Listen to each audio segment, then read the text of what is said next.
안녕하십니까?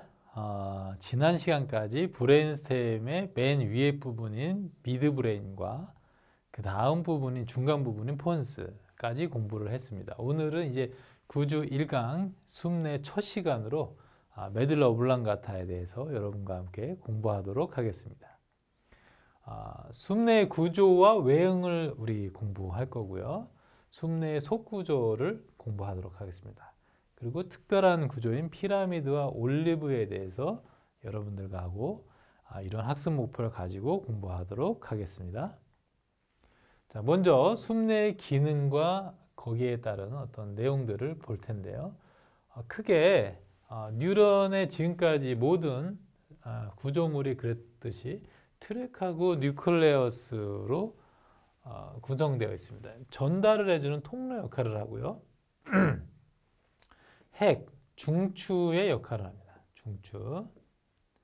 그래서 어떤 중추들이 있냐면 호흡을 조절하고 심장 박동을 조절하는 중추입니다. 자, 호흡이라는 게 뭐냐면 여러분들 한번 생각해 보십시오. 우리가 여기서 지금 100m 달리기를 한다고 생각해 보세요. 준비하고 땅 하고 달려가면 끝나고 나면 심장 박동이 어떻게 되죠? 굉장히 많이 올라가죠. 호흡은 또 어떻습니까? 호흡이 숨이 굉장히 가빠집니다. 자, 그건 뭐냐면 우리가 달리기를 해서 전력 질주를 할 때 우리 몸에 있는 근육에서 ATP가 소모되고 또 산소를 필요해서 에너지를 만들게 되죠.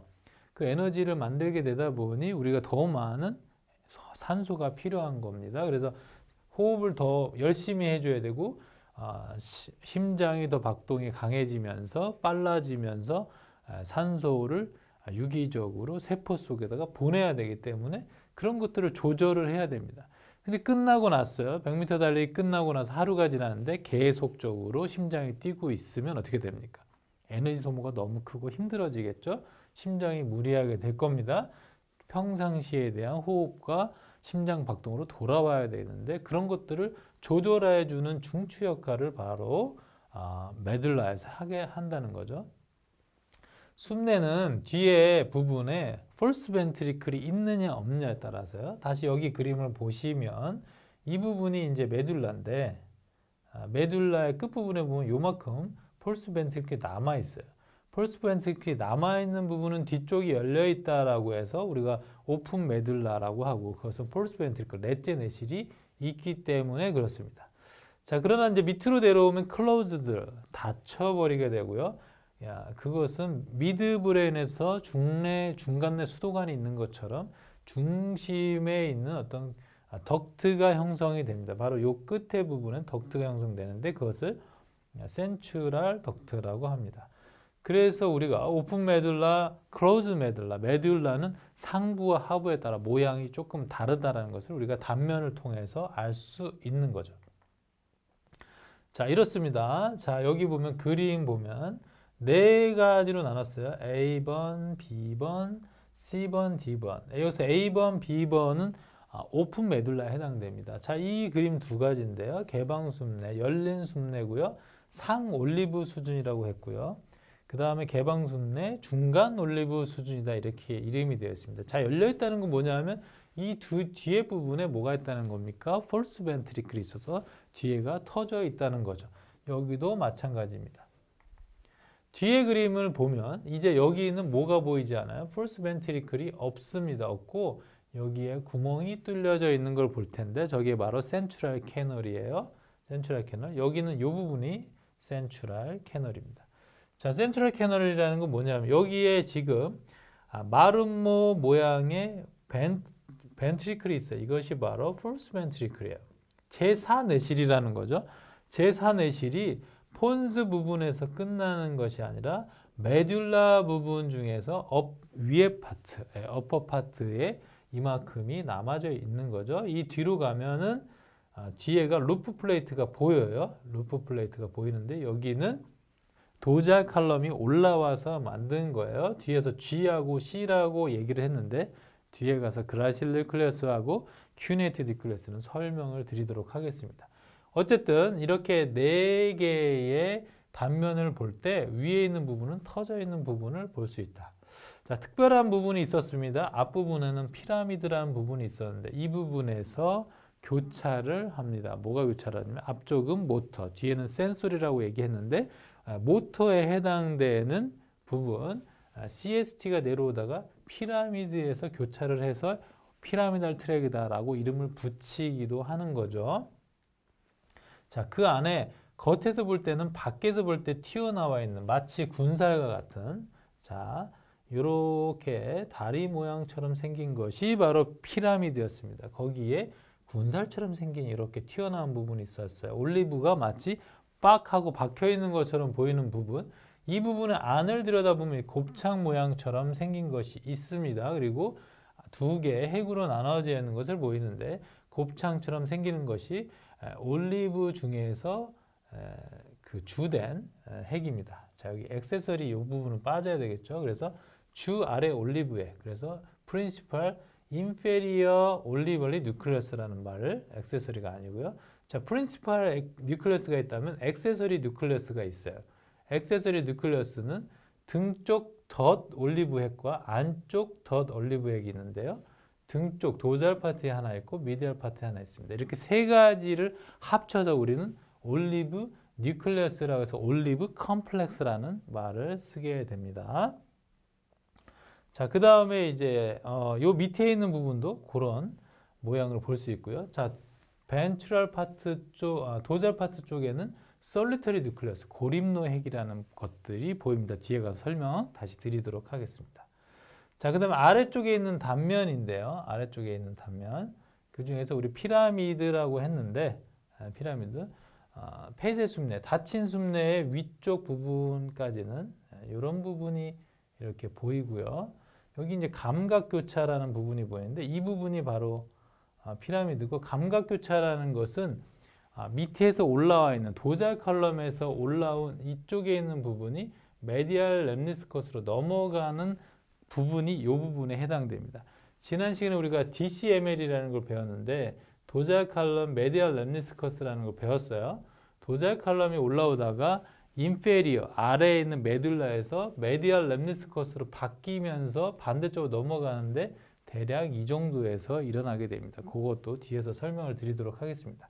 자, 먼저 이 피라미드가 교차되는 이 그림을 좀 보실게요. 맨 위의 출발은 어디냐 하면은 콜텍스입니다. 대략 4번 정도에 해당되는데 물론 3일에서도 내려오고 6번 정도에서도 내려옵니다. 자, 내려온 것들이 미드브레인의 크로스 세레브리를 지나고 폰스의 벤트럴 포션을 지난 다음에 메듈라의 피라미드로 갑니다. 자, 여러분들 앞쪽에 있는 것들이 기억이 좀 안 나시면 CST가 어디를 가고 있는지를 여러분들이 한번 복습을 해주시기 바라요. 이렇게 내려오면 여기서 교차를 한다는 겁니다. 자, 반대편으로 내려가고 있죠. 여기가 만약에 right side고 여기가 left side라고 하면 left side에서 right side로 넘어가는 부분에 해당된다는 거죠. 그게 몇 퍼센트가? 90%가 데커세이션, 교차를 하고 나머지에 있는 10%가 교차를 하지 않고 내려갑니다. 내려가다가 미디얼 파트로 8%가 가고 레터럴 파트로 2%가 가요. 이 레터럴 파트는 반대쪽에 있는 레터럴 파트와 합쳐지겠죠. 자, 미디얼 파트로 가는 것은 그 레벨에서 다시 반대로 뉴런이 교차를 합니다. 다시 말해서 90% 플러스 8%, 90%는 메듈라에서 교차를 하고 그 다음에 8%는 그대로 내려가다가 그 척추의 레벨에서 넘어가게 되는 거죠.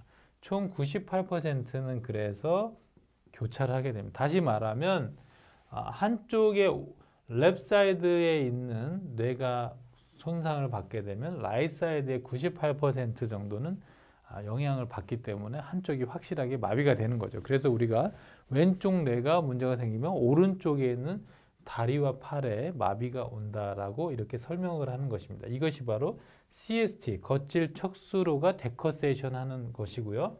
지금 공부하는 건 이 부분, 메듈라에서 어떤 일이 일어나는지를 설명을 드렸습니다. 자, 여기 피라미드라고 얘기했는데 바로 이 부분입니다.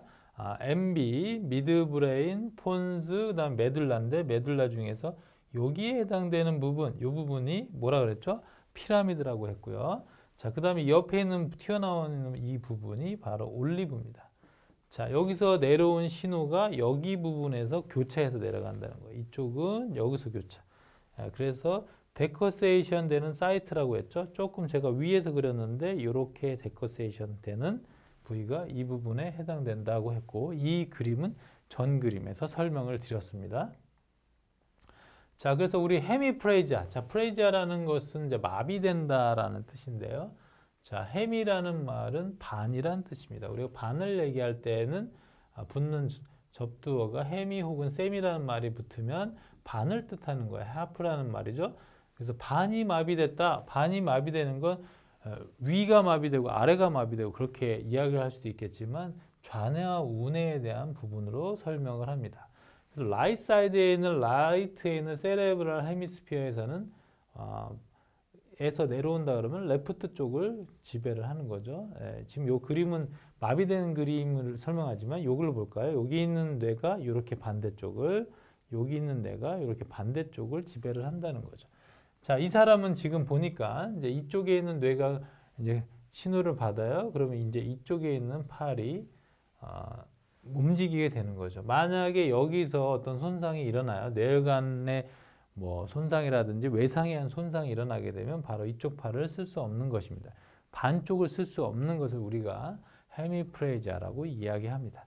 모든 부분이 다 이렇게 헤미프레이지아, 반쪽으로 100% 가느냐? 그렇지 않습니다. 몸통하고 얼굴 부분에서는 조금 다른 양상을 보여요. 크로스로 양쪽에서 양측에 대한 지배를 받는 부분들이 있습니다. 그 부분은 나중에 또 점검하도록 하겠습니다. 자, 지금까지 이제 피라미드를 계속 설명을 했고요. 올리브를 설명을 할게요.